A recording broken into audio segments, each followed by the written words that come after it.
ಸ್ಥಳ ಸಾನ್ನಿಧ್ಯ ವಿಷ್ಣುಮೂರ್ತಿ ದೇವರು ಅವಳಿ ವೀರರಾದ ಕೋಟಿ ಚೆನ್ನಯ್ಯರನ್ನು ಸ್ಮರಿಸುತ್ತಾ ಈ ಸ್ಥಳದಲ್ಲಿ ವಾಸವಾಗಿರುವಂಥ ಪಂಚಮುಖಿ ಹನುಮಾನ್ ದೇವರು, ತಾಯಿ ಸತ್ಯದೇವತೆ ವಾಸನಮೂರ್ತಿಯನ್ನು ಸ್ಮರಿಸುತ್ತಾ ಒಳಿತು ಮಾಡು ಸೇವಾಶ್ರಮ ಭರತ್ಪುರ ಇದರ 42ನೇ ಯೋಜನೆಯನ್ನು ಇವತ್ತು ನಾವು ಡಯಾಲಿಸಿಸ್ ಪೀಡಿತರಿಗೆ ಆಹಾರ ಸಾಮಗ್ರಿ ವಿತರಣಾ ಕಾರ್ಯಕ್ರಮದಲ್ಲಿ ನಾವೆಲ್ಲ ಸೇರಿದ್ದೇವೆ. ಈ ಒಂದು ಕಾರ್ಯಕ್ರಮಕ್ಕೆ ಬಂದಂತ ಎಲ್ಲರನ್ನು ಸ್ವಾಗತಿಸುತ್ತಾ ಇವತ್ತಿನ ಈ ಒಂದು ವೇದಿಕೆಯಲ್ಲಿ ಅಧ್ಯಕ್ಷತೆಯನ್ನು ವಹಿಸಿಕೊಳ್ಳಲಿದ್ದಾರೆ ಚೇತನ್ ಸ್ಥಾಪಕಾಧ್ಯಕ್ಷರು ಒಳಿತು ಮಾಡು ಸೇವಾಶ್ರಮ ಭರತ್ಪುರ. ಇವರು ವೇದಿಕೆಯನ್ನು ಅಲಂಕರಿಸಬೇಕು. ಪ್ರಗತಿ ಸ್ಟಡಿ ಸೆಂಟರ್ ಪುತ್ತೂರಿನ ಒಂದು ಇತಿಹಾಸದಲ್ಲಿ ಉತ್ತಮ ಒಂದು ವಿದ್ಯಾಕ್ಷೇತ್ರವನ್ನು ಕಟ್ಟಿ ಇವತ್ತು ರಾಜ್ಯ ರಾಷ್ಟ್ರ ಮಟ್ಟದಲ್ಲಿ ಪ್ರಗತಿ ಸ್ಟಡಿ ಸೆಂಟರ್ ಒಂದು ಉತ್ತಮ ಸೇವೆಯನ್ನು ಸಲ್ಲಿಸುತ್ತಿದೆ. ಅಲ್ಲಿ ಕಲಿಯುತ್ತಿರುವ ವಿದ್ಯಾರ್ಥಿಗಳು ಕೂಡ ರಾಜ್ಯ ರಾಷ್ಟ್ರ ಮಟ್ಟದಲ್ಲಿ ಬೇರೆ ಬೇರೆ ಉದ್ಯೋಗವನ್ನು ಪಡೆದು ಒಂದು ಕೀರ್ತಿಯನ್ನು ತಂದಿದ್ದಾರೆ. ಗೋಕುಲ್ನಾಥ್ರವರು ವೇದಿಕೆಯನ್ನು ಅಲಂಕರಿಸಬೇಕು.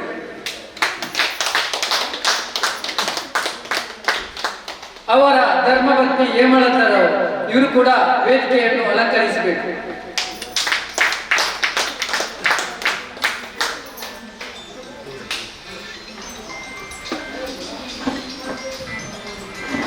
ರೇವತಿ ನಿವೃತ್ತ ಶಿಕ್ಷಕಿ ಸದಾ ನಮ್ಮ ಈ ಟ್ರಸ್ಟಿಗೆ ಬೆನ್ನೆಲುಬಾಗಿ ನಿಂತು ಹಲವಾರು ಸಹಕಾರವನ್ನು ನೀಡಿ ನಮ್ಮ ಈ ಒಂದು ಸೇವಾಶ್ರಮವನ್ನು, ನಮ್ಮ ಈ ಒಂದು ಸಂಘಟನೆಯನ್ನು ಬೇರೆ ಬೇರೆ ಕಡೆಯಲ್ಲಿ ಕೊಂಡಾಡುವ ರೀತಿಯಲ್ಲಿ ನಮ್ಮೊಂದಿಗೆ ಸದಾ ಇರುವಂತ ರೇವತಿ ಇವರು ಕೂಡ ವೇದಿಕೆಯನ್ನು ಅಲಂಕರಿಸಬೇಕು.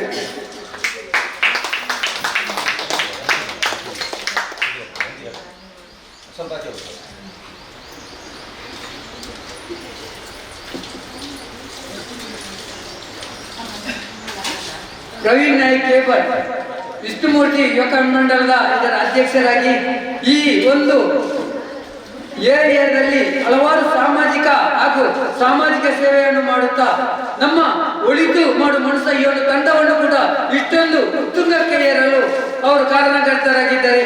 ಅವರು ಕೂಡ ವೇದಿಕೆಯನ್ನು ಅಲಂಕರಿಸಬೇಕು.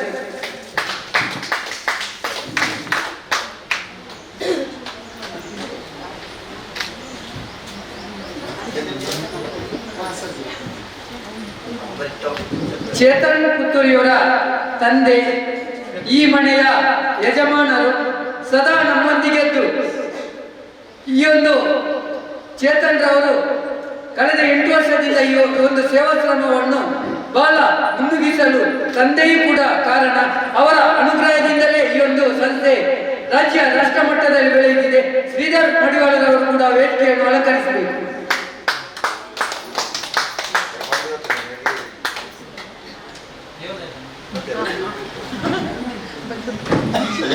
ಅದೇ ರೀತಿ ಚೇತನ್ ರವರ ಅತ್ತೆ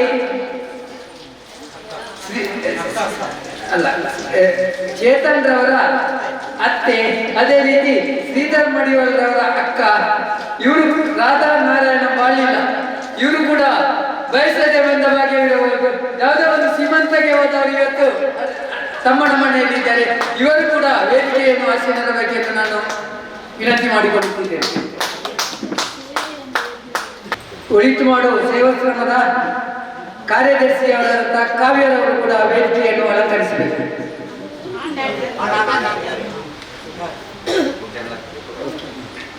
ಈಗ ಪ್ರಾರ್ಥನೆ ರಾಧಿಕಾ ಆತ್ಮೀಯವರಿಂದ. ಸೇವೆಯೆಂಬ ಯಜ್ಞದಲ್ಲಿ ಸಮಿತೆಯಂತೆ ಉರಿಯುವ ಧ್ಯೇಯ ಮಹಾಜಲದಿಯೆಡೆಗೆ ಸಲಿಲವಾಗಿ ಹರಿಯುವ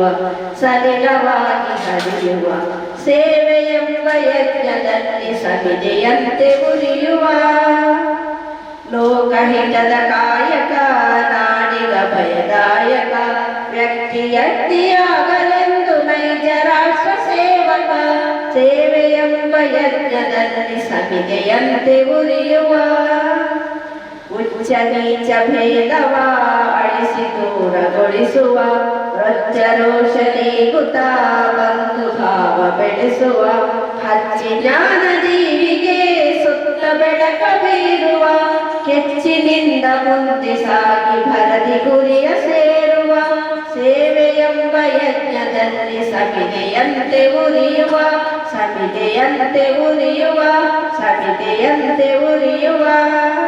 ನಾಡ ಗೀತೆಯೊಂದಿಗೆ ಈ ಒಂದು ಸಭೆಯನ್ನು ಪ್ರಾರ್ಥನೆಯ ಮೂಲಕ ನೆರವೇರಿಸಿದಂಥ ರಾಧಿಕಾ ಆತ್ಮಿ ವನಿತೆಯವರಿಗೆ ವಂದನೆಗಳನ್ನು ಸಲ್ಲಿಸುತ್ತಾ ಈಗ ಸ್ವಾಗತ ಒಳಿತುಮಾಡು ಸೇವಾಶ್ರಮದ ಗೌರವಾನ್ವಿತ ಅಧ್ಯಕ್ಷೆ ಶೋಭಾ ಚೇತನ್ ಇವರಿಂದ. ಓಂ ಶ್ರೀ ಆಂಜನೇಯ ನಮಃ. ಒಳಿತುಮಾಡು ಮನುಷ್ಯ ಸಾಂಸ್ಕಾರ ಸೇವಾಶ್ರಮದ 42ನೇ ಯೋಜನೆಯ ಕಾರ್ಯಕ್ರಮಕ್ಕೆ ಆಗಮಿಸಿರುವ ಮುಖ್ಯ ಅತಿಥಿಗಳಾದ ರೇವತಿ ಟೀಚರ್ ಇವರಿಗೆ ಟ್ರಸ್ಟ್ನ ಪರವಾಗಿ ಹಾಗೂ ನಿಮ್ಮೆಲ್ಲರ ಪರವಾಗಿ ತುಂಬು ಹೃದಯದ ಸ್ವಾಗತವನ್ನು ಕೋರುತ್ತಿದ್ದೇನೆ. ಇವರಿಗೆ ರಂಜಿತ್ ಇವರು ಹೂಗುಚ್ಛ ನೀಡಿ ಗೌರವಿಸಲು ಕೇಳಿದರು. ಇನ್ನು ಮುಖ್ಯ ಅತಿಥಿಗಳಾಗಿ ಆಗಮಿಸಿರುವಂಥ ಪ್ರಗತಿ ಸ್ಟಡಿ ಸೆಂಟರ್ನ ಸ್ಥಾಪಕರಾದ ಗೋಕುಲನಾಥ್ ಇವರಿಗೂ ಕೂಡ ನಮ್ಮ ಕಾರ್ಯಕ್ರಮಕ್ಕೆ ತುಂಬು ಹೃದಯದ ಸ್ವಾಗತ. ಇವರಿಗೆ ಕಾವ್ಯ ವಿದ್ಯೆಯವರು ಹೂಗುಚ್ಛ ನೀಡಿ ಗೌರವಿಸಬೇಕಾಗಿ ಕೇಳಿಕೊಳ್ಳುತ್ತೇನೆ.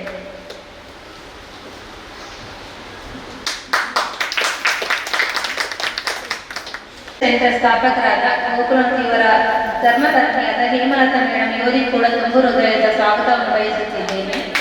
ಇವರಿಗೆ ಶೋಭಾ ಮೇಡಮ್ ಅವರು ಹೂಗುಚ್ಛ ನೀಡಿ ಗೌರವಿಸಬೇಕಾಗಿ ಕೇಳಿಕೊಳ್ಳುತ್ತೇನೆ.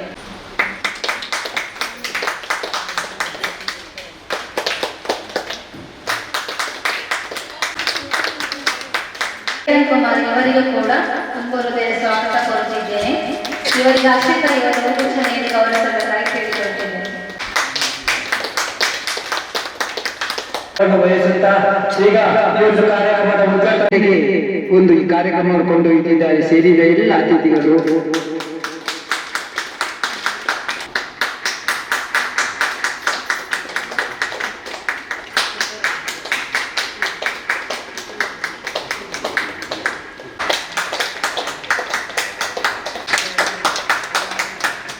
ಎಲ್ಲ ಅತಿಥಿಗಳು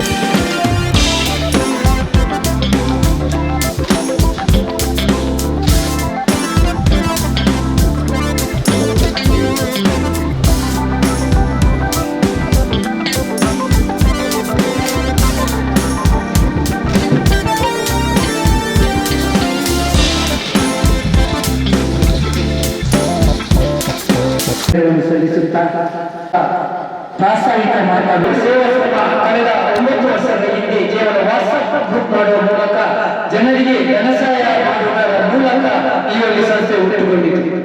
ಇದರ ಸ್ಥಾಪಕರ ಅಧ್ಯಕ್ಷರಾದ ಚೇತನ್ ಅವರು ಅದೇ ರೀತಿ ಶೋಭಾ ಅವರು ಈ ಒಂದು ಸಂಸ್ಥೆಯನ್ನು ಹುಟ್ಟುಹಾಕಿದ್ದಾರೆ. ನಂತರ ಇದನ್ನು ಟ್ರಸ್ಟ್ ಆಗಿ ಪುನಃ ಅವರ ಮನೆಯವರು ಟ್ರಸ್ಟಿಗಳಾಗಿ ನಾನು ಹಾಗೂ ಅವರು ಇದಕ್ಕೊಂದು ಟ್ರಸ್ಟಿಗೆ ಸದಸ್ಯರಾಗಿ ಸೇರ್ಪಡೆಗೊಂಡು ಈ ಒಂದು ಟ್ರಸ್ಟಿನಲ್ಲಿ ನಾವು ಹಲವಾರು ಕಾರ್ಯಕ್ರಮಗಳನ್ನು ಮಾಡುತ್ತಾ ಬಂದೆವು. ಇವತ್ತಿಗೆ 42ನೇ ಯೋಜನೆಯನ್ನು ಸಂಭ್ರಮದಲ್ಲಿ ನಾವೆಲ್ಲ ಸೇರಿಕೊಂಡಿದ್ದೇವೆ. ಈ ಒಂದು ಸಂಸ್ಥೆ ಕಳೆಯುವ ಮುಳ್ಳಿನ ಹಾದಿಯಲ್ಲಿ ನಡೆದುಕೊಂಡು ಬಂದು ಹಲವಾರು ಕಷ್ಟ ಕಾರ್ಪಣ್ಯಗಳನ್ನು ಪಡೆದು ಬಂದಂತ ಆ ಕಷ್ಟಗಳನ್ನು ನಡೆಸುವಾಗ ಈ ಸಂಸ್ಥೆ ಇಷ್ಟೊಂದು ರಾಜ್ಯ ರಾಷ್ಟ್ರಮಟ್ಟದಲ್ಲಿ ಮುಚ್ಚುವುದಕ್ಕೆ ಏನಿದೆ ಇದು ಗುರುವಿನ ಆ ಒಂದು ಅನುಗ್ರಹ ಪುತ್ತೂರು ಮಾಲಿಂಗೇಶ್ವರ ಸರ್ವ ದೇವರ ಅನುಗ್ರಹದಿಂದ ಇದೊಂದು ಗುಡಿ ಬಂದಿದೆ ಎಂಬುದನ್ನು ನಾನು ಹೇಳಲು ಬಹಳ ಹೆಮ್ಮೆಯಿಂದ ಇಷ್ಟಪಡ್ತಿದ್ದೇನೆ. ಪ್ರಥಮವಾಗಿ ಈ ಒಂದು ನಮ್ಮ ಸೇವಾಶ್ರಮ ದಯವಿಟ್ಟು ಅನಾರೋಗ್ಯವಂತರಿಗೆ ಆಹಾರ ಕಿಟ್ ವಿತರಣಾ ಕಾರ್ಯಕ್ರಮ ತಿಂಗಳು 100 ಜನರಿಗೆ ಕಿಟ್ ವಿತರಣಾ ಕಾರ್ಯಕ್ರಮ ಮಾಡುವ ಮೂಲಕ ಪ್ರಾರಂಭವಾಯಿತು. ನಂತರ ದಿನಗಳಲ್ಲಿ ನಮ್ಮ ಈ ಟ್ರಸ್ಟ್ ಬೇರೆ ಜಾತ್ರೋತ್ಸವ ಬೇರೆ ಕಾರ್ಯಕ್ರಮಗಳಲ್ಲಿ ಗೊಂಬೆ ಹಾಕುತ್ತಾ ನಾವು ಡಿಕ್ಷನರಿ ಮೂಲಕ ನಮ್ಮ ಟ್ರಸ್ಟಿ ಸದಸ್ಯರು ಯಾವುದೇ ಒಂದು ಅನನ್ಯ ಅವರು ಆಸೆ ಪಡೆದು ತಮ್ಮ ಉದ್ಯೋಗವನ್ನು ಬಿಟ್ಟು ರಾತ್ರಿ ಹೊತ್ತಲ್ಲಿ ಈ ಗೊಂಬೆ ನೃತ್ಯವನ್ನು ಮಾಡುವ ಮೂಲಕ ಈ ಹಣವನ್ನು ಸಂಗ್ರಹಿಸಿದವು. ಈ ಒಂದು ಸಂಸ್ಥೆಯನ್ನು ನಾವು ಕೇವಲ ಕೆಟ್ಟು ನೀಡುವ ಮೂಲಕ ಮಾತ್ರ ಬೇರೆ ಬೇರೆ ಆಶ್ರಮಗಳಿಗೆ ಧನ ಸಹಾಯ ನೀಡುವುದು, ಅದೇ ಬೇರೆ ಬೇರೆ ಅನಾರೋಗ್ಯವಂತರಿಗೆ ನಾವು ಸಹಕಾರವನ್ನು ನೀಡುತ್ತಾ ಬಂದಿರುತ್ತೇವೆ. ನಂತರ ಚೇತನ್ ದೇವರ ಕಲ್ಪನೆಯಂತೆ ನಾನು ಹನುಮಾನ್ ದೇವರ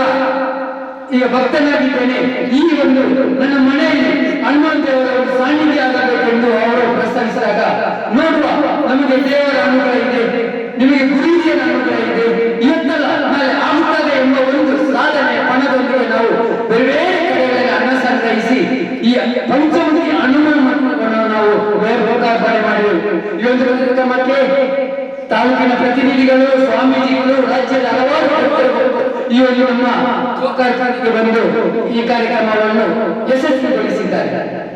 ತದನಂತರ ನಾವು ಬೇರೆ ಕರ್ನಾಟಕದ ಬೇರೆ ಆಶ್ರಮಗಳಿಗೆ ತೆರಳಿ ಆಶ್ರಮಕ್ಕೆ ನಾವು ಧನಸಹಾಯ ನೀಡುವ ಮೂಲಕ ಆಶ್ರಮದ ಕಷ್ಟ ನೋವುಗಳನ್ನು ಅರಿತು ನಾವು ಕೂಡ ಪುತ್ತೂರಿನಲ್ಲಿ ಒಂದು ಆಶ್ರಮವನ್ನು ಪ್ರಾರಂಭಿಸಬೇಕು ಎಂದು ಕನಸನ್ನು ಇಟ್ಟೆವು. ಆದರೆ ಆಶ್ರಮದ ಕಟ್ಟಡಗಳೆಲ್ಲ ರೆಡಿಯಾಗಿದೆ. ಆದರೆ ಆಶ್ರಮಕ್ಕೆ ಅದಕ್ಕೆ ಇನ್ನಷ್ಟು ಹಣ ಸಂಗ್ರಹ ಬೇಕು. ಆಶ್ರಮ ಎಂದರೆ ಇಡೀ ಕರ್ನಾಟಕದಲ್ಲಿ ಒಂದು ಮಾನ್ಯತೆ ಕೂಡ ಬೇಕು. ಪ್ರತಿಯೊಂದು ಆಶ್ರಮದವರ ಇದು ನಾವು ಕರ್ನಾಟಕದಲ್ಲಿ ಪ್ರತಿಯೊಂದು ಆಶ್ರಮಕ್ಕೆ ಹೋಗಿ ಅದರ ಯಾವುದು ಮೂಲಭೂತ ಸೌಕರ್ಯಗಳಿದೆ ಆ ಸೌಕರ್ಯಗಳನ್ನೆಲ್ಲ ವಿವರಿಸಿ ನಾವು ಬರುವ ಏಪ್ರಿಲಲ್ಲಿ ಈ ಆಶ್ರಮವನ್ನು ಲೋಕಾರ್ಪಣೆ ಕೂಡ ಮಾಡಲಿದ್ದೇವೆ. ಅಲ್ಲದೆ ಈ ಒಂದು ನಮ್ಮ ಈ ಸಂಸ್ಥೆ ಜಿಲ್ಲಾ ರಾಜ್ಯ ಮಟ್ಟದಲ್ಲಿ ಹಲವಾರು ಸನ್ಮಾನ ಪುರಸ್ಕಾರಗಳನ್ನು ಪಡೆದಿದೆ. ಇಲ್ಲಿ ಹಲವಾರು ಟಿವಿ ಚಾನೆಲ್ಗಳು ಕೂಡ ನಮ್ಮನ್ನು ಸಿಕ್ಕಿ ಈ ಒಂದು ಕಾರ್ಯಕ್ರಮಕ್ಕೆ ನಮ್ಮ ಒಳಿತು ಮಾಡುವ ಸಹ ಒಂದು ಕೇವಲ ಪುತ್ತೂರು ತಾಲೂಕಿನಲ್ಲಿ ಮಾತ್ರ ದಕ್ಷಿಣ ಕನ್ನಡ ಜಿಲ್ಲೆಯಲ್ಲಿ ಮಾತ್ರ ಕರ್ನಾಟಕದಲ್ಲಿ ಏಕೈಕ ಒಂದು ಜನರ ಕಡೆಗೆ ಹೋಗಿ ಜನರಿಂದ ದಾನ ಪಡೆದು ಒಂದು ಎಮ್ಮರವಾಗಿ ಬೆಳೆದಂತ ಒಂದು ಈ ಟ್ರಸ್ಟ್ ಎಂದರೆ ರಾಜ್ಯದಲ್ಲೇ ರಾಷ್ಟ್ರದಲ್ಲೇ ಇದು ಒಳಿತು ಮಾಡುವ ಸಹ ನಮ್ಮ ಸೇವಾಶ್ರಮ ಎಂಬುದನ್ನು ನಾನು ಇಷ್ಟಪಡಿಸಿದ್ದೇನೆ ಎಂದು ಹೇಳುತ್ತಾ ನನ್ನ ಈ ಪ್ರಾಸ್ತಾವಿಕ ಮಾತಿಗೆ ವಿರಾಮವನ್ನು ನೀಡುತ್ತೇನೆ. ಈಗ ವೇದಿಕೆಯಲ್ಲಿರುವಂತ ಮುಖ್ಯ ಅತಿಥಿಗಳಾದ ಗೋಕುಲನಾಥ್ ಅವರಿಂದ ಶುಭ ಸಂದೇಶದ ಮಾತು. ಈ ಒಂದು ಕಾರ್ಯಕ್ರಮದ ವೇದಿಕೆಯಲ್ಲಿ ಇವತ್ತು ಅನೇಕ ಕಿಡ್ನಿ ಸಮಸ್ಯೆಗಳಿಂದ ಬಳಲುತ್ತಿರುವವರಿಗೆ ಒಂದು ಇವರ ಕೈಲಾದಂತ ಒಂದು ಆಹಾರದ ಕಿಟ್ಟನ್ನು ನೀಡುವ ಮೂಲಕ ಒಂದು ಅವರಿಗೆ ಸಾಂತ್ವನ ಹೇಳುವುದು ಮತ್ತು ಅವರಿಗೊಂದು ದಾರಿದೀಪ ಆಗುವುದರಲ್ಲಿ ಈ ಕಾರ್ಯಕ್ರಮ ಯಶಸ್ವಿಯಾಗಿದೆ ಅಂತ ಹೇಳಿ ನನ್ನ ಭಾವನೆ. ಇದರ ಜೊತೆಯಲ್ಲಿ ಗುರುಗಳು ಚೇತನ್ ಕುಮಾರ್ ಅವರು ನನ್ನ ಹತ್ರ ಒಂದು ಮಾತು ಹೇಳ್ತಾರೆ, ಸರ್ ಆದಷ್ಟು ಬೇಗ ನಾವೊಂದು ಸಿಂಗಲ್ ಪೇರೆಂಟ್ ಇದ್ದಂತ ಒಂದು ವಿದ್ಯಾರ್ಥಿಗಳಿಗೆ ಒಂದು ಆಶ್ರಮವನ್ನು ತೆರೀತಾ ಇದ್ದೇವೆ. ಈ ಆಶ್ರಮ ಇದರ ಮೊದಲೇ ಆಗಬೇಕಾಗಿತ್ತು, ಆದರೆ ಇನ್ನು ಆದಷ್ಟು ಬೇಗ ನಾವು ಇದನ್ನ ಓಪನ್ ಮಾಡ್ತಾ ಇದ್ದೇವೆ. ಅದಕ್ಕೂ ಅವರಿಗೆ ಬೇಗ ಮಹಾಲಿಂಗೇಶ್ವರ ಅದನ್ನು ಉದ್ಘಾಟನೆಗೊಳಿಸುವಂತ ಶಕ್ತಿಯನ್ನು ಕೊಡಲಿ ಅಂತ ನಾನು ಕೇಳಿಕೊಳ್ತೇನೆ. ಅದರ ಜೊತೆಯಲ್ಲಿ ಇವರ ಈ ಅನೇಕ ಈ ತರದ ಕಾರ್ಯಕ್ರಮಗಳು ಇದು ಎಲ್ಲರಿಗೂ ಒಂದು ದಾರಿದೀಪ. ಯಾಕಂದ್ರೆ ನಾನು ಬಿರುಮಲೆಗುಡ್ಡೆಯಲ್ಲಿರುವ ವಿಕಲಚೇತನ ಮಕ್ಕಳ ಆಶ್ರಮಕ್ಕೆ ಪ್ರತಿ ವರ್ಷ ತುಂಬ ಸಲ ಹೋಗ್ತಾ ಇರ್ತೇನೆ. ಆ ಮಕ್ಕಳ ಜೊತೆ ಮಾತಾಡ್ತಾ ಇರ್ತೇನೆ. ಅಲ್ಲಿ ಮಕ್ಕಳು ಮಾತ್ರ ಅಲ್ಲ, ಹಿರಿಯರು ಕೂಡ ಇದ್ದಾರೆ. ಅವರು ಅನೇಕ ಕಾರಣಗಳಿಂದ ಆ ಭಗವಂತನ ಸೃಷ್ಟಿಯಿಂದಲೇ ಅವರು ವಿಕಲಚೇತನರಾಗಿದ್ದಾರೆ. ಅವರಿಗೆ ಪ್ರತಿ ವರ್ಷ ನಾವು ಊಟ ಉಪಚಾರ ನಮ್ಮಿಂದ ಆಗುವಂತ ಸಾಮಗ್ರಿಗಳು ಎಲ್ಲವನ್ನ ತಲುಪಿಸ್ತಾ ಇದ್ದೇವೆ. ಅದೇ ರೀತಿ ನೀವೆಲ್ಲ ಕೇಳಿರ್ಬೋದು, ಯುನಿಸೆಫ್ ಅಂತೇಳಿ ಒಂದು ಸಂಸ್ಥೆ ಇದೆ. ಆ ಯುನಿಸೆಫ್ಗೆ ಪ್ರತಿ ತಿಂಗಳು ನನ್ನ ಅಕೌಂಟಿಂದ 1500 ರೂಪಾಯಿ ಮಕ್ಕಳ ಪೌಷ್ಟಿಕತೆಗೆ ಬೇಕಾಗಿ ನನ್ನ ಅಕೌಂಟ್ ಅಂದ್ರೆ ನಮ್ಮ ಶಾಲೆ ಅಕೌಂಟ್. ನಾವು ಯಾವುದೇ ಕಾರ್ಯ ಮಾಡಿದ್ರು ಇಬ್ರು ನಮ್ಮ ಹೆಸರಲ್ಲಿ ಮಾಡೋದಿಲ್ಲ, ಶಾಲೆಯಿಂದ ಮಾಡ್ತೀವಿ. ಶಾಲೆ ಹೆಸರಲ್ಲಿ ಎಲ್ಲ ಕಾರ್ಯಕ್ರಮಗಳನ್ನು ನಾವು ಕೊಡುತ್ತೇವೆ. ಮಾಲಿಂಗೇಶ್ವರನ ಹತ್ರ ಹೋಗಿ ಒಂದು ಪೂಜೆಯ ಚೀಟು ಮಾಡಿದ್ರು ಅದು ನಮ್ಮ ಹೆಸರಲ್ಲಿ ಇರೋದಿಲ್ಲ, ಶಾಲೆ ಹೆಸರಲ್ಲಿ ಇರ್ತದೆ. ಯಾಕಂದ್ರೆ ನಮಗೆ ಒಂದೇ ಮಗಳು, ಆದ್ರೆ ನಮಗೆ ಆ ದೇವರು ಎಷ್ಟೋ ಮಕ್ಕಳನ್ನು ಕೊಟ್ಟಿದ್ದಾರೆ. ಅವರಿಗೊಂದು ವಿದ್ಯಾಭ್ಯಾಸ, ಯಾರೋ ಕಲಿಕೆಯಲ್ಲಿ ಹಿಂದುಳಿದ ಮಕ್ಕಳು, ನಮ್ಮಲ್ಲಿ ಯಾರು 90% 95% ನಮ್ಮ ಮಕ್ಕಳನ್ನು ನಾವು ತಗೊಳ್ಳೋದೇ ಇಲ್ಲ. ಅವ್ರಿಗೆ ಬೇರೆ ಬೇರೆ ಕಾಲೇಜುಗಳಿದೆ, ಬೇರೆ ಬೇರೆ ಶಾಲೆಗಳಿದೆ. ಯಾರು ಅನೇಕ ಕಾರಣಗಳಿಂದ ಕಲಿಕೆಯಲ್ಲಿ ಹಿಂದುಳಿದಿದ್ದಾರೋ ಅಂಥ ವಿದ್ಯಾರ್ಥಿಗಳನ್ನ ಹುಡುಕಿ ಅನೇಕ ಜಿಲ್ಲೆಗಳಿಂದ ಮತ್ತು 19 ಜಿಲ್ಲೆ ಮಕ್ಕಳು ನನ್ನ ಹತ್ರ ಇದ್ದಾರೆ. ಸುಧಾನ ಅಂತ ಹೇಳುವ ಒಂದು ವಿದ್ಯಾಸಂಸ್ಥೆ ನಮಗೊಂದು ಹಾಸ್ಟೆಲ್ ವ್ಯವಸ್ಥೆಯನ್ನು ಕೊಟ್ಟಿದ್ದಾರೆ.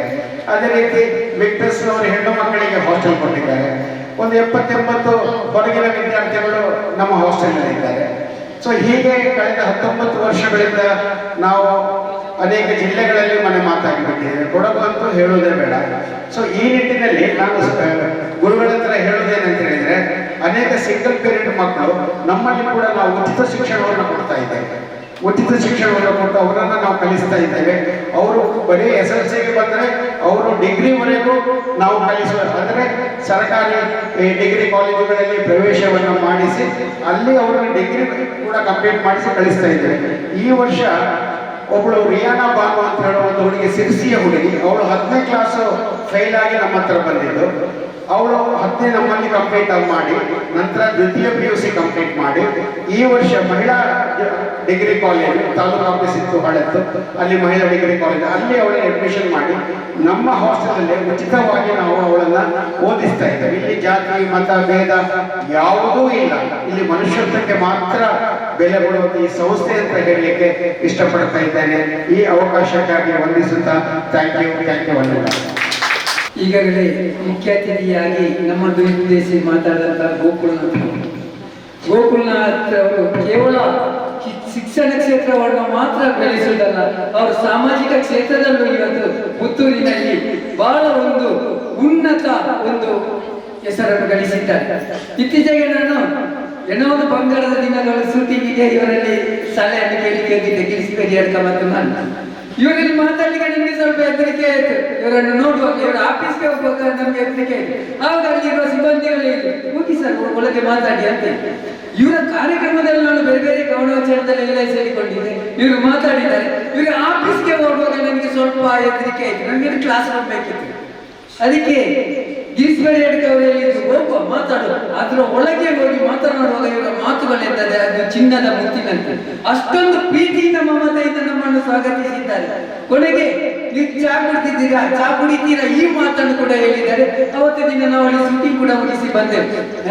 ಇಂಥ ಒಂದು ಬಂಗಾರದ ಮನಸ್ಸಿನಂತ ಮನುಷ್ಯ ಇವತ್ತೊಂದು ಈ ಒಂದು ನಮ್ಮ ವೇದಿಕೆಯಲ್ಲಿ ಬಹಳ ಮುತ್ತಿನಂತ ಮಾತುಗಳನ್ನು ಆಡಿದ್ದೀರಿ. ಸಂತೋಷ ನಿಮಗೆ ವಂದನೆಗಳು. ಈಗ ಹೇಮಳಂತವರು ಮಹಿಳೆಯರ ಬಗ್ಗೆ, ಇಲ್ಲಿ ಅನಾರೋಗ್ಯ ಮಹಿಳೆಯರು ಇದ್ದಾರೆ, ಅವರ ಬಗ್ಗೆ, ಅವರ ಆರೋಗ್ಯದ ಬಗ್ಗೆ ತಮ್ಮ ಚಿಂತನೆಗಳನ್ನು ಹೇಳಬೇಕು. ನನಗೆ ನೆನಪಿರುವಷ್ಟು ಮಟ್ಟಿಗೆ ಏನು ಅಂತ ಹೇಳಿದ್ರೆ, ಇವರು ಫಸ್ಟ್ ಶೋಭಾ ಅವರು ಬಂದಿದ್ರು ಕೊರೋನಾ ಟೈಮ್ ಕಾಣ್ತಿದೆ ಅಲ್ವಾ, ಜಸ್ಟ್ ಕೊರೋನಾ ಮುಗ್ದು ಆ ಟೈಮ್ನಲ್ಲಿ ಬಂದರು. ಆಗ ನಮ್ಮಲ್ಲಿ ಸ್ಟ್ರೆಂತ್ ಎಲ್ಲ ಮಕ್ಕಳ ಸಂಖ್ಯೆ ತುಂಬ ಕಡಿಮೆ ಇತ್ತು. ಫಸ್ಟ್ ಅವರು ಬಂದು ಈ ಥರ ಒಂದು ನಾವು ಡಯಾಲಿಸಿಸ್ ಪೇಷಂಟ್ಗಳಿಗೆ ಒಂದು ಕಿಟ್ ಎಲ್ಲ ಕೊಡ್ತಿದ್ದೇವೆ, ಒಂದು ಸಹಾಯ ಎಲ್ಲ ಮಾಡ್ತಿದ್ದೇವೆ ಅಂತೇಳಿ. ಆಗ ಸ್ಟಾರ್ಟಿಂಗಲ್ಲೆಲ್ಲ ನಾನು ಒಂದು ಧನ ಸಹಾಯ ಮಾತ್ರ ನನ್ನಿಂದ ಆದ ಧನ ಸಹಾಯ ಮಾಡಿದ್ದೆ. ಆವಾಗ ಅವರು ಅದು ಪ್ರಗತಿ ಸ್ಟಡಿ ಸೆಂಟರ್ ಹೆಸರಲ್ಲೇ ಸೀಟೆಲ್ಲ ಬರೆದು ಕೊಡ್ತಿದ್ರು.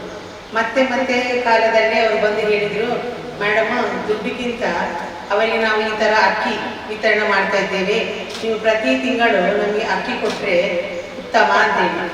ಸೊ ಆಯಿತು ಅಂತ ಹೇಳಿದೆ. ಅದು ಸಹ ಪ್ರತಿ ತಿಂಗಳೆಲ್ಲ ಫಸ್ಟ್ ಸ್ಟಾರ್ಟಿಂಗ್ ಎಲ್ಲ ಒಂದು 3 ತಿಂಗಳಿಗೊಮ್ಮೆ 4 ತಿಂಗಳಿಗೊಮ್ಮೆ ಆ ಥರ ಎಲ್ಲ ಬರ್ತಾ ಇತ್ತು. ಒಂದು 10 kg ಅಕ್ಕಿ, ಆ ಥರ 10 kg ಅಕ್ಕಿ ನನ್ನಿಂದ ಅದನ್ನು ಕೊಡ್ತಾ ಇದ್ದೆ. ಮತ್ತೆ ಮುಂದಿನ ಕಾಲದಲ್ಲಿ ಮತ್ತೆ ಏನಾಯ್ತು ಅಂತ ಹೇಳಿದರೆ, ಅವ್ರು ಹೇಳಿದರು ಪ್ರತಿ ತಿಂಗಳು. ಸೊ ಅವರು 25, 26 ತಾರೀಕಿಗೆ ನಮ್ಮಲ್ಲಿಗೆ ಬರ್ತಾ ಇದ್ರು. ಒಂದು 24 ತಾರೀಕು ಆಗುವಾಗ ಶೋಭಾ ನನಗೆ ಫೋನ್ ಮಾಡ್ತಿದ್ರು, ಮೇಡಮ್ ಈ ತಿಂಗಳದು ಅಕ್ಕಿ ನಾವು ಈ ದಿನ ಬರ್ತಾ ಇದ್ದೇವೆ, ರೆಡಿ ಮಾಡಿ ಅಂತ. ಯಾಕಂದರೆ ನನ್ನದಲ್ಲಿ ಒಂದು ಬ್ಯುಸಿ ಹೆಕ್ಟಿಕ್ ಶೆಡ್ಯೂಲ್, ಕ್ಲಾಸಸ್ ಇರುತ್ತದೆ, ಮತ್ತು ಕ್ಲಾಸು ಆಫೀಸು ಸ್ಟಾಫ್ ಇದೆಲ್ಲ ಬ್ಯುಸಿ ಶೆಡ್ಯೂಲಲ್ಲಿ ನನಗೆ ಮರ್ತೋಗ್ತದೆ. ಅದಕ್ಕೆ ನಾನು ಅವ್ರಿಗೆ ಹೇಳಿದೆ, ನೀವು ಜಸ್ಟ್ ಬರುವಾಗ ಒಂದು 2 ದಿವಸ ಮೊದಲು ನನಗೆ ಕಾಲ್ ಮಾಡಿ ಅಂತೇಳಿ. ಸೊ ಹಾಗೆ ಅವರು ಕಾಲ್ ಮಾಡ್ತಿದ್ರು.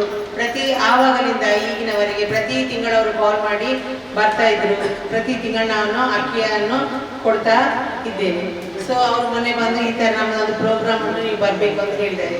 ಸೊ ನೋಡಿ, ದುಡ್ಡು ಕೊಟ್ಟಾಗ ಕೆಲವು ಕಡೆ ಅದು ಉಪಯೋಗ ಆಗ್ಬೋದು, ಕೆಲವು ಕಡೆ ಅದು ದುರುಪಯೋಗ ಆಗ್ಬೋದು. ಆದರೆ ಈ ಅಕ್ಕಿ ಅನ್ನದಾನ ಮಹಾದಾನ ಅಂತ ಹೇಳಿದ್ದಾರೆ. ಸೊ ನಾವು ಈ ಅಕ್ಕಿ ಕೊಡೋ ಕಾರಣ ನೋಡಿ, ಆ ಪೇಷಂಟ್ಸ್ ಯಾರ ಇದ್ದಾರೆ, ಏನಿಲ್ಲದಿದ್ರೂ ಒಂದು ಹೊತ್ತು ಗಂಜಿ ಅದು ಕುಡಿದು ಅವರ ಜೀವನವನ್ನು ಮುಂದೆ ದುಡ್ಬೋದು.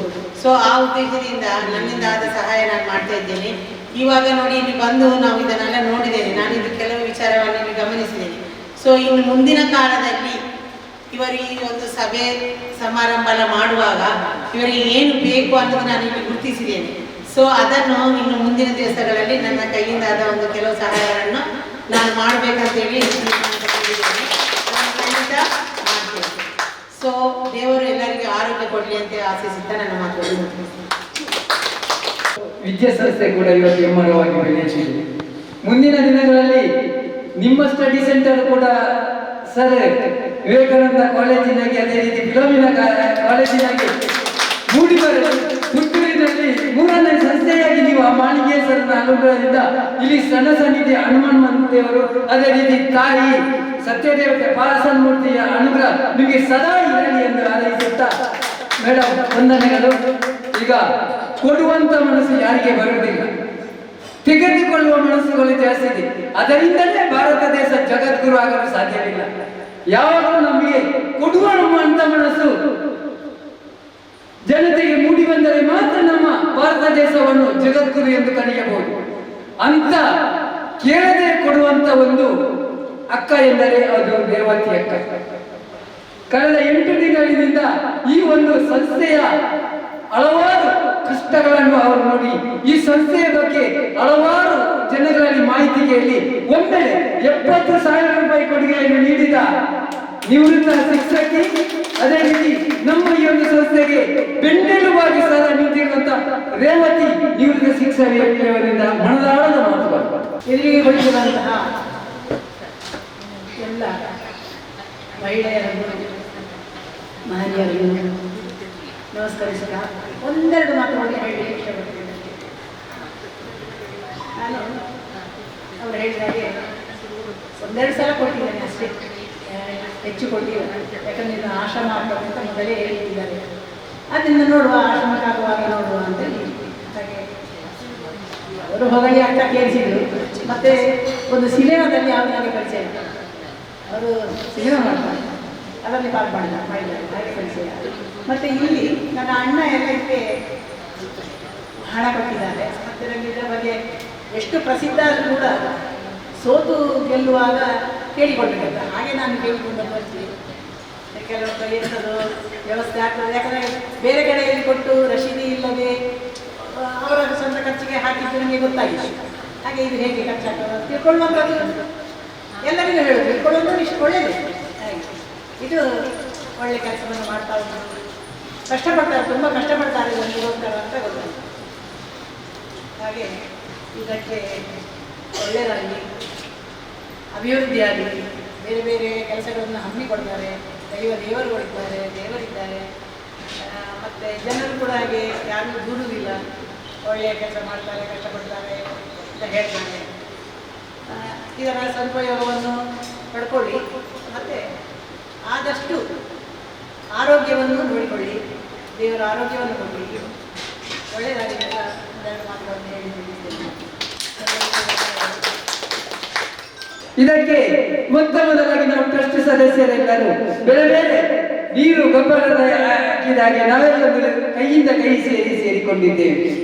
ಆ ನಂತರ ಇಲ್ಲಿ ಬರುವಂತ ಫಲಾನುಭವಿಗಳು ಅದೇ ದಾನಿಗಳು ಕೂಡ ಈ ಒಂದು ಸಂಸ್ಥೆಗೆ ಕೈ ಜೋಡಿಸಿದ್ದಾರೆ. ಈ ಸ್ಥಾಪಕಾಧ್ಯಕ್ಷ ಚೇತನ್ ರವರು ಈ ಒಂದು ಸಂಸ್ಥೆಗೆ ಬಹಳಷ್ಟು ಕಷ್ಟಗಳನ್ನು ಪಟ್ಟಿದ್ದಾರೆ, ನೋವನ್ನು ಅನುಭವಿಸಿದ್ದಾರೆ. ಕೆಲವೊಂದು ಕಾರ್ಯಕ್ರಮಗಳಲ್ಲಿ ಕಣ್ಣೀರನ್ನು ಕೂಡ ಸುರಿಸಿರ್ಬೋದು. ತಿಂಗಳಿಗೆ 100 ಜನಕ್ಕೆ ಕಿಟ್ಟು ಕೊಡಲು ಸಾಗವಾಣಿ ಯೋಜನೆ ನಾಳೆ ಆಗುವುದಿಲ್ಲ. ಇಂಥ ಒಂದು ಸಂಸ್ಥೆಯನ್ನು ಹುಟ್ಟಿಸಿ ಹಾಕಿದಂತ ಚೇತನ್ ರವರಿಂದ ಮನದಾಳದ ಮಾತುಗಳು. ಇದೆಲ್ಲ ಆಗಿರುವಂಥದ್ದು ನಮ್ಮ ಸಂಸ್ಥೆಯ ಮೇಲೆ ಪ್ರೀತಿ ಇಟ್ಟು, ನಂಬಿಕೆ ಇಟ್ಟು, ದಾನ ಧರ್ಮ ಮಾಡಿದಂಥ ಎಲ್ಲ ದಾನಿಗಳಿಗಾಗಿ ಈ ಸಂಸ್ಥೆ ನಿಂತಿರುವಂಥದ್ದು. ನಮ್ಮ ಸಂಸ್ಥೆಯಲ್ಲಿ ಯಾರು ಕೂಡ ದೊಡ್ಡ ಹಣದ ಮೂಲದಲ್ಲಿ ನೋಡಿ ಯಾರಿಲ್ಲ, ಎಲ್ಲರೂ ಕೂಡ ಕಷ್ಟಪಟ್ಟು ದುಡಿಯುವವರಿಗೆ ಯಾರು ಕೂಡ ಆರ್ಥಿಕವಾಗಿ ಉತ್ತಮ ಯಾರಿಲ್ಲ. ಎಲ್ಲರೂ ನಾವು 8 ವರ್ಷದಿಂದ ಪ್ರಾರಂಭದಲ್ಲಿ ತುಂಬ ಕಷ್ಟ ಇತ್ತು.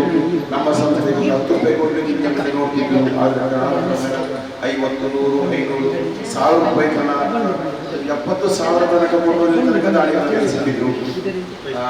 ಇನ್ನು ಕೂಡ ಸಂಸ್ಥೆ ಚೆನ್ನಾಗಿ ಬೆಳೀತದೆ. ಯಾಕಂತ ಹೇಳಿದ್ರೆ ನಾವು ಫೌಂಡೇಶನ್ ಆಗಿರುವಂಥದ್ದು ಸರಿಯಾಗಿದೆ.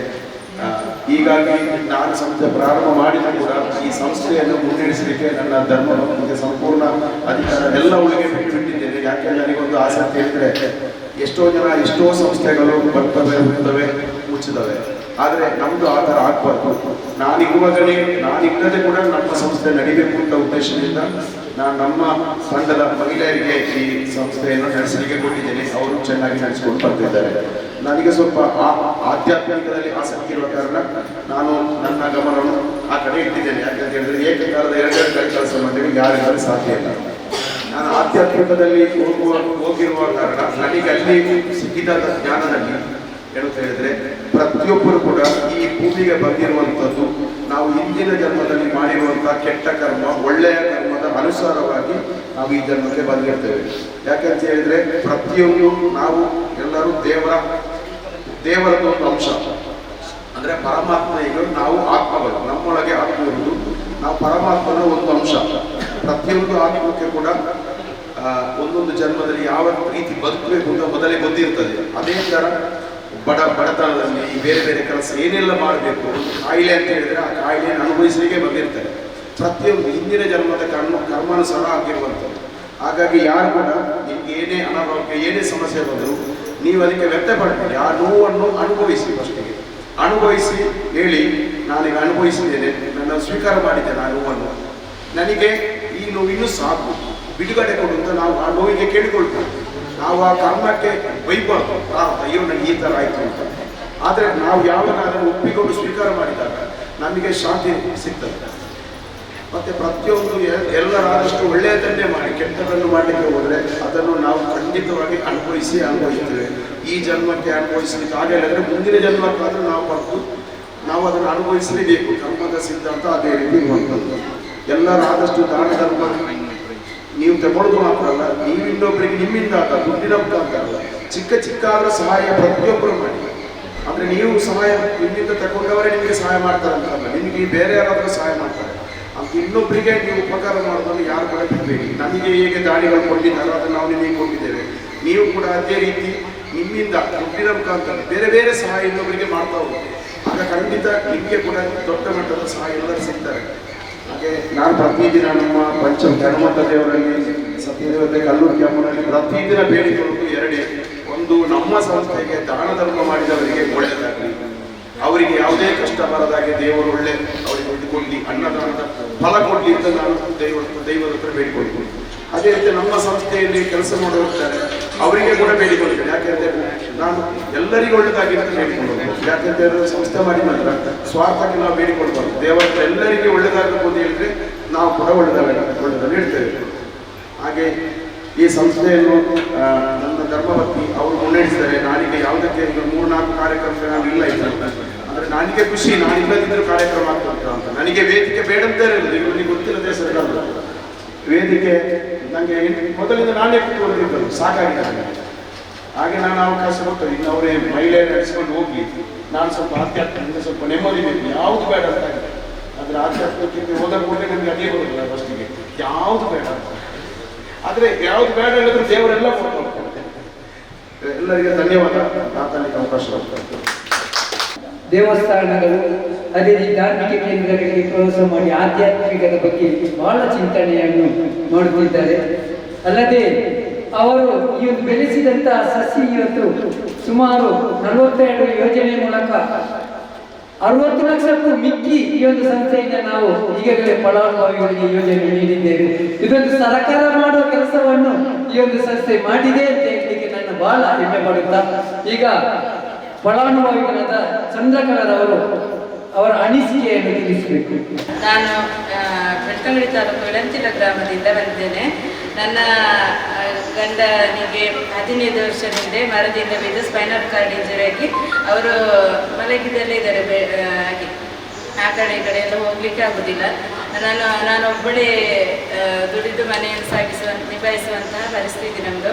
ಹಾಗೆ ನನಗೆ ಈ ಒಳಿತು ಮಾಡು ಸೇವಾಶ್ರಮದಿಂದ 2 ವರ್ಷದಿಂದ ತಿಂಗಳು ಒಂದು ಆಹಾರ ಸಾಮಗ್ರಿ ಕಿಟ್ ಕೊಡ್ತಿದ್ದಾರೆ. ಇದರಿಂದ ನನಗೆ ತುಂಬ ಪ್ರಯೋಜನ ಆಗಿದೆ.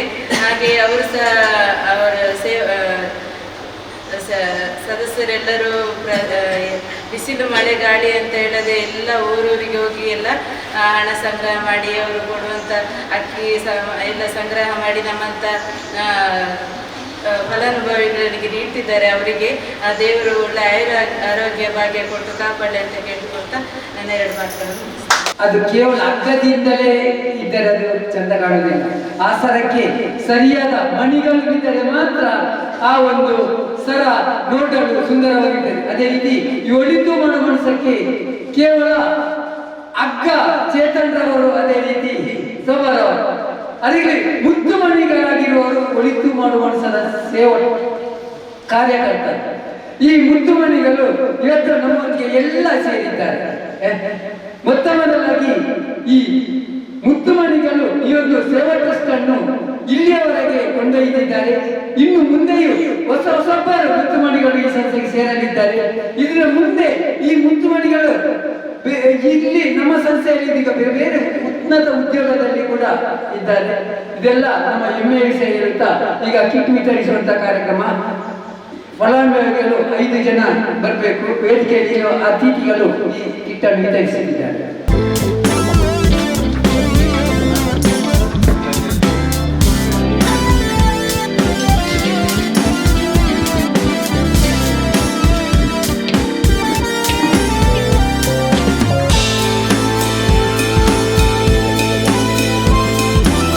ಮುಖ್ಯ ಅತಿಥಿಯಾದ ಶ್ರೀಮತಿ ರೇವತಿ ಟೀಚರ್ ಇವರು ನಮ್ಮೆಲ್ಲರಿಗೂ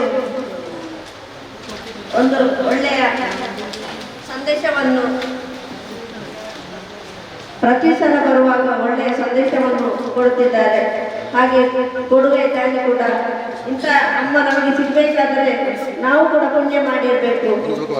ಇವರಿಗೂ ಕೂಡ ನಮ್ಮ ನಿಮ್ಮೆಲ್ಲರ ಪರವಾಗಿ ಟ್ರಸ್ಟ್ನ ಪರವಾಗಿ ಆತ್ಮೀಯವಾದ ಧನ್ಯವಾದವನ್ನು ಸಮರ್ಪಿಸುತ್ತಿದ್ದೇವೆ. ಹಾಗೆ ಗೋಕುಲನಾಥ್ ಪ್ರಗತಿ ಸ್ಟಡಿ ಸೆಂಟರ್ ಸ್ಥಾಪಕರಾದ ಇವರು ಕೂಡ ನಮ್ಮೊಂದಿಗಿದ್ದಾರೆ. ಅವರು ಕೂಡ ಒಳ್ಳೆಯ ಒಂದು ಉತ್ತಮ ವಿದ್ಯಾದಾನವನ್ನು ಮಾಡುತ್ತಿರುವಂತಹ ಉತ್ತಮ ಒಂದು ಪ್ರಗತಿ ಸ್ಟಡಿ ಸೆಂಟರ್ನ ವಿದ್ಯಾಧಾರೆಯಲ್ಲಿರುವಂತಹ ಒಬ್ಬರು ಸರ್ ಆಗಿ ನಮ್ಮೊಂದಿಗಿದ್ದಾರೆ. ಅವರಿಗೂ ಕೂಡ ನಮ್ಮ ನಿಮ್ಮೆಲ್ಲರ ಪರವಾಗಿ ಪ್ರೀತಿಯ ಧನ್ಯವಾದವನ್ನು ಸಮರ್ಪಿಸುತ್ತಿದ್ದೇವೆ. ಹಾಗೆ ಹೇಮಲತಾ ಮೇಡಮ್, ಅವರ ಧರ್ಮಪತ್ನಿಯಾದ ಹೇಮಲತಾ ಮೇಡಮ್ ಕೂಡ ನಮ್ಮೊಂದಿಗಿದ್ದಾರೆ.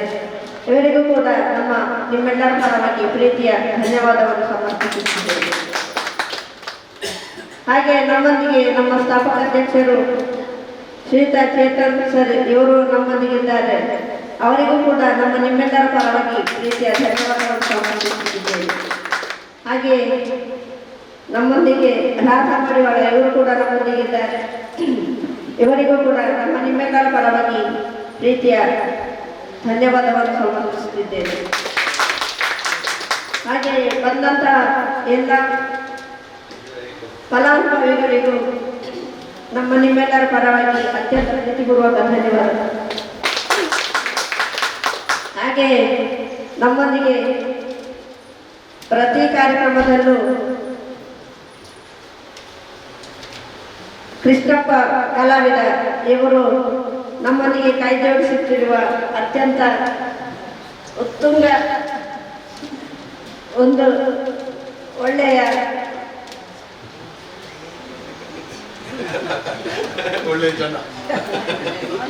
ಕಲಾವಿದರು ಕೂಡ, ಹಾಗೆ ಒಳ್ಳೆಯ ವಾಕ್ಚಾತುರ್ಯ ಹೊಂದಿರುವವರು, ಅವರು ಕೂಡ ನಮ್ಮೊಂದಿಗಿದ್ದಾರೆ. ಅವರಿಗೂ ನಮ್ಮ ನಿಮ್ಮೆಲ್ಲರ ಪರವಾಗಿ ಅತ್ಯಂತ ಪ್ರೀತಿಪೂರ್ವಕ ಧನ್ಯವಾದವನ್ನು ಸಮರ್ಪಿಸುತ್ತೇವೆ.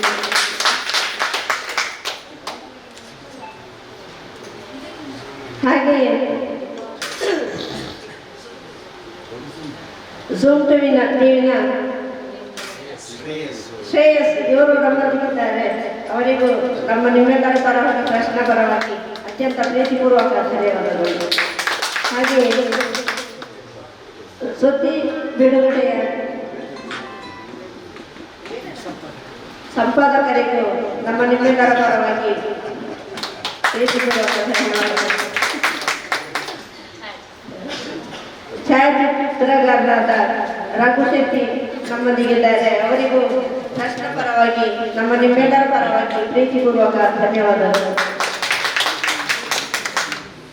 ಹಾಗೆಯೇ ನಮ್ಮ ಎಲ್ಲ ಕಾರ್ಯ ಸೇವಕಿಯರಾದಂತಹ ಸೇವಕರು ಇದ್ದಾರೆ. ಅವರಿಗೆ ಹರ್ಷಿತಾ, ಕಾವ್ಯ, ಭುವನ, ಶಿವಭಕ್ಕ, ಆತ್ಮಿ, ಕೃಪಾ, ರಕ್ಷಾ, ದೀಪ, ಧನ್ವಣ್ಣ, ರಂಜಿತ್, ಇವರೆಲ್ಲರಿಗೂ ನಮ್ಮ ಪ್ರೀತಿಪೂರ್ವಕ ಧನ್ಯವಾದಗಳು.